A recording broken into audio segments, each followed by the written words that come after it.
વિશ્વનું એકમાત્ર એવું પુસ્તક કે જેટલી વાર તમે વાંચો એટલી વાર તમારું નવું વર્ઝન બહાર આવે. બાકીના પુસ્તકને માર્કેટમાં રાખવા માટે એની પહેલી, બીજી, ત્રીજી આવૃત્તિ બહાર પાડવી પડે.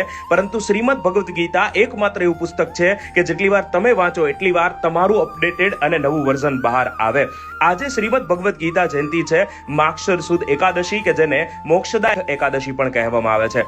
ભગવાન શ્રી કૃષ્ણ દ્વારા અર્જુનને યુદ્ધ ભૂમિમાં આપવામાં આવેલું સર્વશ્રેષ્ઠ મોટિવેશન એટલે શ્રીમદ ભગવદ્ ગીતા, જેની અંદર 18 અધ્યાય છે, 6 જ્ઞાન યોગના, 6 ભક્તિ યોગના અને 6 કર્મ યોગના. તે મહાભારતના ભીષ્મ પર્વમાં છે અને તેની અંદર 700 શ્લોક છે. સૌથી વધુ 574 શ્રી કૃષ્ણ દ્વારા બોલાયા છે, 84 શ્લોક અર્જુન દ્વારા, 41 શ્લોક સંજય દ્વારા અને 1 શ્લોક સૌથી પહેલો ધૃતરાષ્ટ્ર દ્વારા બોલાવવામાં આવેલો છે.